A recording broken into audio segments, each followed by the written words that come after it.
Hello friends and welcome to Net Forum. The topic of the lecture today is hypothesis testing using two sample test. ये जो lecture की series है ये हमारे जो lecture चल रहे हैं डेटा एनालिटिक्स यूजिंग पाइथन, जिसमें कि हम पहले समझते हैं कि डेटा एनालिटिक्स क्या है और उसके बाद हम फिर उसकी पाइथन में कोडिंग करते हैं। जो सीरीज़ हमारी चल रही है उसी के ही उसमें कंटिन्यूशन में ये एक नेक्स्ट सीरीज़ है नेक्स्ट लेक्चर है। तो आइए देखते हैं इस लेक्चर को और समझते हैं कि क्या होता है आपका टू सैंपल टेस्ट। ठीक है, जब भी हम बात करते हैं टू सैंपल टेस्ट की तो हम बात करते हैं दोस्तों what is the exact meaning of two samples. क्या होते हैं टू सैंपल्स? हमारे पास तो हमने सपोज करिए, हमने रियल लाइफ में देखें तो हम सपोज करिए कि हमने हमारे पास दो फाइल्स हैं, यानी दो डेटा हमारे पास हैं और हर एक डेटा जो है वो हज़ार एलिमेंट्स का है। तो हमने से उसमें से जो है वो एक पर्टिकुलर सैंपल उठा करके लिया, पॉपुलेशन 1 से सैंपल लिया, पॉपुलेशन 2 से एक सैंपल लिया। ठीक है, और दोनों सैंपल दूसरे से इंडिपेंडेंट है। मतलब अगर हम एक ही पॉपुलेशन से दो सैंपल निकालते हैं तो वो डिपेंडेंट हो जाते हैं, वेरएज़ अगर हम दो पॉपुलेशन से सेपरेट सैंपल्स निकालते हैं तो वो इंडिपेंडेंट हो जाते हैं। ठीक, तो हमने क्या करा, दो सेपरेट पॉपुलेशन यानी कि दो सेपरेट, आप एक तरीके से कह सकते हैं कि डेटा फाइल ली हमने और हमने उनके साइजेस क्या हैं N1 और N2। ठीक है, और हमने फिर क्या करा, उसका मीन निकाला पॉपुलेशंस का, उन सैंपल्स का मीन निकाला जिनका साइज हमने क्या लिया है यहाँ पे N1। What is N1? N1 is the size of the sample 1 and N2 is the size of sample 2। ठीक, तो हमने x1 का मीन निकाला, x1 mean is equal to summation of all the data of x1 upon total size N1। Similarly हमने mean निकाला x2 equal to sigma x2 upon N2। Right, तो अब जो मीन आएगा वो x1 है, यानी जो नॉर्मल कर्व बनेगी उसका जो मीन होगा यहाँ पे वो μ1 नहीं होगा, वो होगा x1। सिमिलरली ये नॉर्मल कर्व बनेगी, उसका जो मीन होगा वो क्या होगा, यहाँ पे x2 होगा। ठीक है, तो अब इन दोनों की कंबाइंड अगर नॉर्मल कर्व बनेगी तो जो मीन ऑफ डिफरेंस होगा वो क्या होगा, bar of x1 minus bar of x2, यानी कि mean of x1 minus mean of x2। देखिए, हम सैम्पलिंग क्यों करते हैं? सैम्पलिंग हम इसलिए करते हैं ताकि हमारे पास जो भी पॉपुलेशन है, अब पूरी पॉपुलेशन को एक साथ तो हम एनालिसिस नहीं कर सकते।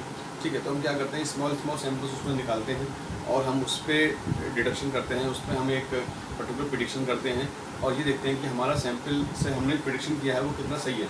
तो उसको हमें प्रूफ करने के लिए हमें लगातार कई बार सैम्पलिंग करनी पड़ती है, कई बार डेटा लेना पड़ता है, कई बार हमें उसको क्रॉस वैलिडेट करना पड़ता है, यानी कि शफलिंग करनी पड़ती है और फिर उसके बाद हम उसको फिर से व्हाट इज द आइडिया क्या है कि एक पॉपुलेशन है, बहुत बड़ी, यानी पॉपुलेशन मतलब कि मैं अगर बोलूँ तो आप समझिएगा कि एक बहुत बड़ी कोई फाइल है डेटा की, और वो CSV में भी हो सकती है, एक्सेल में भी हो सकती है। मान लो 5000 उसमें एंट्रीज हैं, then you just try to figure out उसमें क्या करा आपने कि आपने सपोज 200 के कुछ सैंपल निकाले और उसमें कुछ फिगर आउट किया, उसमें कुछ डिडक्शन किया, उसमें कुछ आपने रिड्यूस करने की कोशिश करी, उसमें कुछ आपने प्रिडिक्ट करने की कोशिश करी। राइट, और अगर हमारे पास दो अलग अलग पॉपुलेशंस हैं तो उसमें अब हैं लेकिन एक ही चीज़ की पॉपुलेशन है कुछ, देन हमने उसमें उठा करके जो है वो प्रेडिक्शंस करें, then that is different thing. Right, तो वो हो जाएगा आपको डिपेंडेंट सैंपल्स वाला, और अगर हमारे पास आइसोलेटेड हमने लिया तो वो हमारे हो जाएंगे इंडिपेंडेंट सैंपल्स। तो आइए, the difference in two sample means हमें यहाँ पे बेसिकली हमें ये पढ़ना है। ठीक है, और हमें इसके बेसिस पे हमें अपने जी हाइपोथेसिस या वट एवर हम टी टेस्टिंग करते हैं या जी टेस्टिंग करते हैं, वो डिपेंड करता है सैंपल साइज कितना है। अगर 30 से कम है तो हम टी टेस्ट पे जाएंगे, अगर 30 से ज़्यादा है तो हम जी टेस्ट पे जाएंगे। राइट, तो क्या करेंगे कि नॉर्मल कर्व है, this is the difference between the two means, और हम इसको पढ़ेंगे किस फॉर्म में, हम इसको पढ़ेंगे population mean of independent sample, population mean of dependent samples, मतलब कि पॉपुलेशन मीन्स जो है वो इंडिपेंडेंट सैंपल्स के बीच के में हाइपोथेसिस रिड्यूस करेंगे, पॉपुलेशन मीन इंडिपेंडेंट सैंपल के बीच में हाइपोथेसिस रिड्यूस करेंगे, और पॉपुलेशन प्रोपोर्शंस के बीच में एंड पॉपुलेशन वेरिएंस। तो ये बात क्लियर होना जरूरी है कि what is population. Population is nothing but it is a data. Right, what is sample? Sample is the small subset of data. Basically, or we can exactly say that it is basically not a subset, it is a superset. It is a proper subset. In fact, it is a proper subset of data. where the size always has to be less than the total sum of the population, right? तो अब आइए आगे देखते हैं कि कैसे हम ये पहला वाला टॉपिक हम पढ़ेंगे, population means of independent samples, ठीक है। अगर सैंपल इंडिपेंडेंट हैं तो हम कैसे उसमें जी स्टैटिक वगैरह को रिड्यूस करते हैं, ठीक है।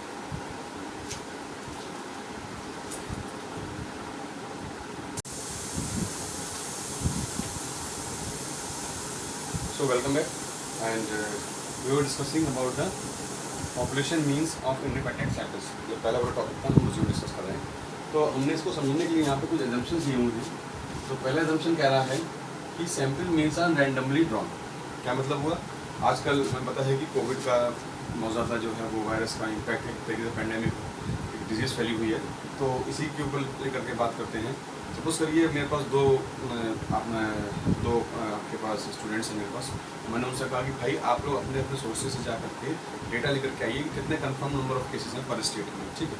तो दो लोग गए अपने अपने डेटा लेकर के आए, अपने अपने केसेस के अपने अपने सोर्सेज के हिसाब से उन्होंने जो भी प्रेडिक्शन जो भी उन्होंने अपने कलेक्शन वगैरह करे, जा करके वो दो तरीके के सैंपल्स लेकर के आए और उनके साइजेस थे व्हाटएवर, उनका कुछ मीन होगा, म्यू1 और म्यू2, ठीक।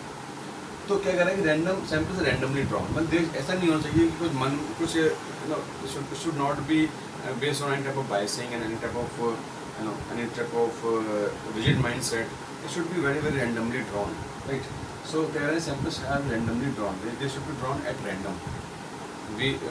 वो लोग जाएँ और जा करके रैंडमली सैंपल्स को लेकर के आएँ, ठीक। तो अगर दो लोग जाकर के सैंपल्स लेकर के आए हैं, तो दो लोग जाकर के डेटा को ग्रैब करके लेकर के आए हैं, तो मैं जब उन दोनों डेटा से उठा करके सैंपल्स लूँगा, ठीक, दोनों डेटा उठा करके सैंपल्स लूँगा, तो वो दोनों सैंपल्स जो हैं वो इंडिपेंडेंट होंगे। वो तो डिपेंड तो करते नहीं है भाई। एक डेटा मान लो कोई बंदा ए लेकर के आया और एक डेटा कोई बंदा बी लेकर के आया, तो जब मैंने उसमें से सैंपल निकालूंगा तो ए के द्वारा निकाला हुआ सैंपल और बी के लाया हुआ डेटा के द्वारा निकाला हुआ सैंपल दोनों आपस में इंडिपेंडेंट होंगे, they will not going to be dependent on each other, right, ठीक है। पहला पॉइंट कह रहा है samples are randomly drawn. Second point कह रहा है both population distributions are randomly drawn. अब क्या कह रहा है कि both population distributions are randomly drawn. Now, both population distributions are normal. I'm sorry for this. ये कह रहे हैं कि यहाँ पे ऐसा मानते हैं कि हमारा जो डेटा है अगर वो नॉर्मल डिस्ट्रीब्यूटेड है, क्या मतलब है कहने का कि अगर जो डेटा है उसकी जो कर्व है वो बिकॉज नॉर्मल आ रही है, एग्जैक्टली नॉर्मल नहीं भी आ रही है। नॉर्मली जो डेटा है सपोज यहाँ पे कंफर्म केसेस हैं, ठीक है, तो कंफर्म केसेस का जो डेटा आ रहा है उसका जो प्रोबेबिलिटी डिस्ट्रीब्यूशन है वो एक तरीके से नॉर्मल डेटा आ रहा है स्कैटर्ड होकर के, वो एक तरीके नॉर्मल कर्व अगर बना रहा है, मतलब ज़्यादा स्कैटर्ड अराउंड मीन है और फिर इस तरीके से वैरियंस बढ़ता जा रहा है। तो कहने का मतलब ये है कि जो डेटा है वो नॉर्मल डिस्ट्रीब्यूटेड हो। नॉर्मल डिस्ट्रीब्यूटेड का मतलब क्या है, मान लीजिए मैंने 10,000 जो है वो डेटा कलेक्ट करे कन्फर्म केसेस के कोविड के, तो जब मैं उसको प्लॉट करूँगा, ठीक है, इस पे तो एक अपने XY कर्व पे, सॉरी XY एक्सिस पे, तो मेरा जो डेटा का शेप आएगा they should be something like bell shape. ये होता है नॉर्मल डिस्ट्रीब्यूशन। क्या मतलब है कि जब मैं किसी भी डेटा को प्लॉट करूँगा X और Y एक्सिस पे, ठीक है, तो और ये मान लीजिए आपका प्रोबेबिलिटी डिस्ट्रीब्यूशन फंक्शन PDF है, क्योंकि ये बता रहा है what is the probability of getting infected, ठीक है, उसका एक फॉर्मूला होता है, हमें बताइए PDF का।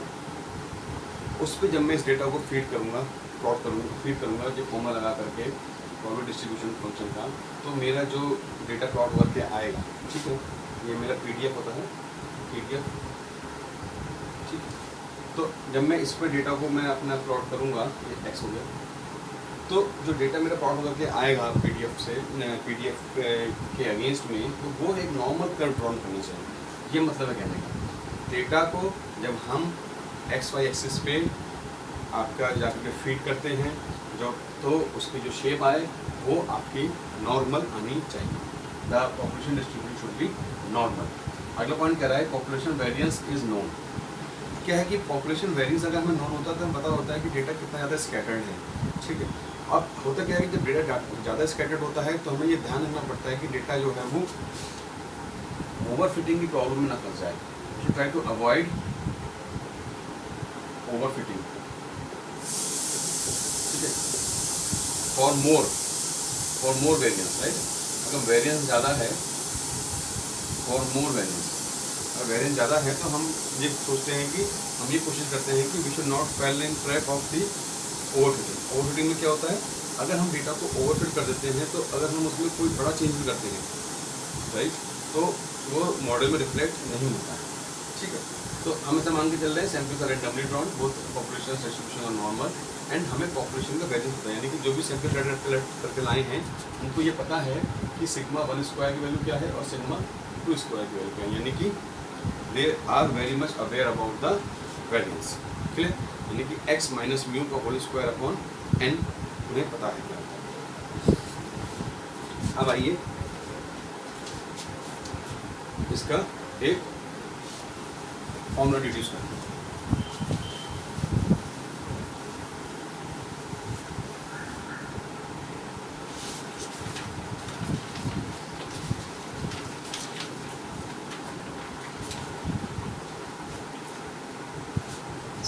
पहला केस है, इसमें भी पहला केस है, इसके अंदर if sigma 1 square and sigma 2 square are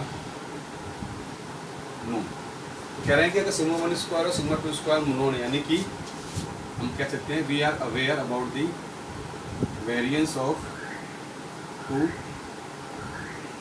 populations, हमें दो पॉपुलेशंस का वेरिएंस पता है। ठीक है, तो क्या होगा, sigma square about x1 mean minus x2 mean is equal to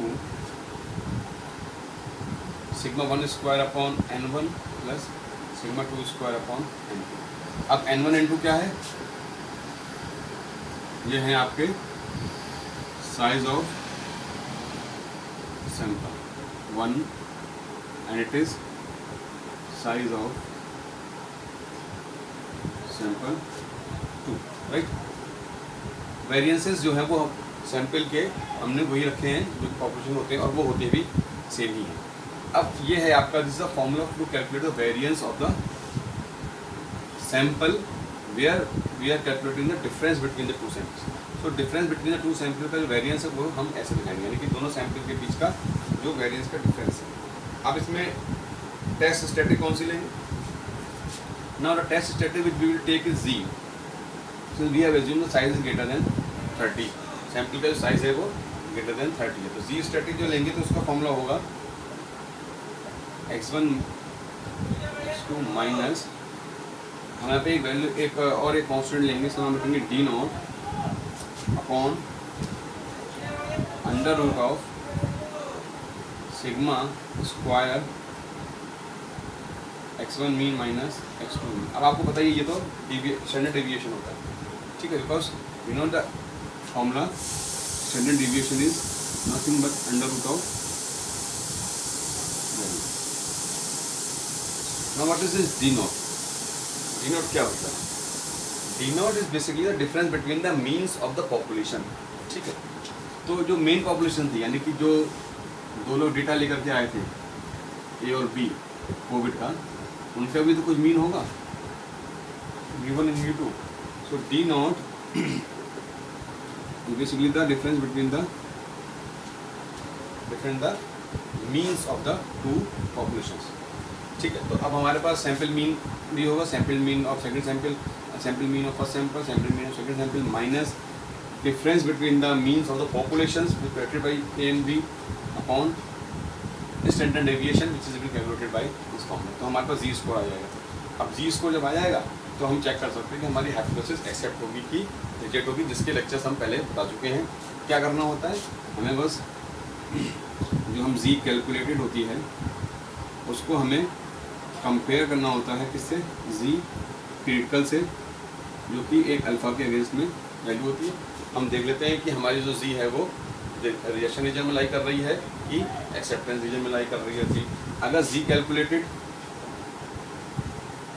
greater than ji critical होगी तो हम जाहिर सी बात है कि रिजेक्ट कर देंगे नल हाइपोथेसिस को।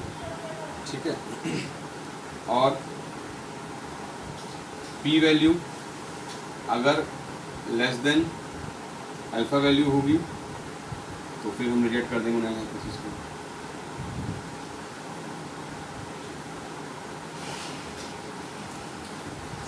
इन दोनों केसेस के बेसिस पे हम लोग जी वैल्यू को, हम हाइपोथेसिस को एक्सेप्टेंस या रिजेक्शन पे डिसाइड करते हैं कि हमें वेदर हमें उस हाइपोथेसिस को एक्सेप्ट करना है कि हमें उसे रिजेक्ट करना है। ठीक है, तो अब आइए देखते हैं कॉन्सेप्ट लोअर टेल टेस्ट और अपर टेल टेस्ट का।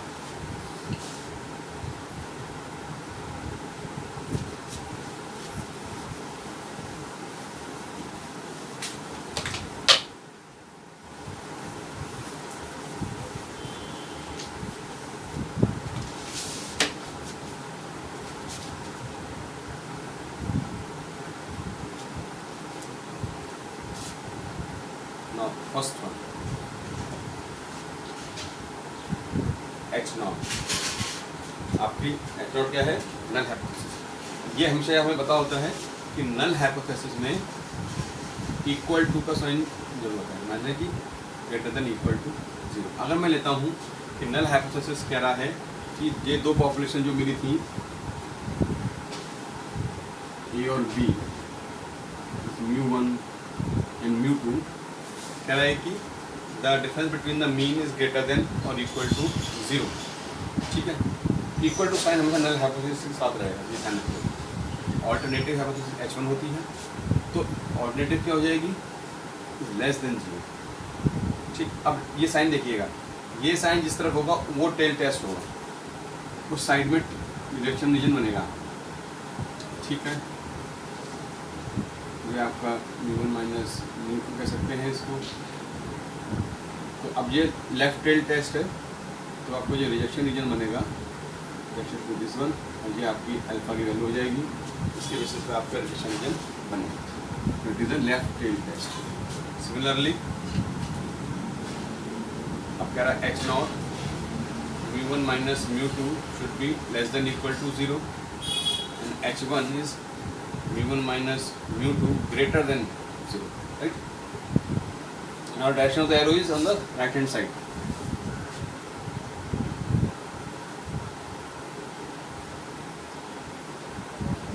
यहाँ पे तो 0 ही होता है, पता ही हमें ये।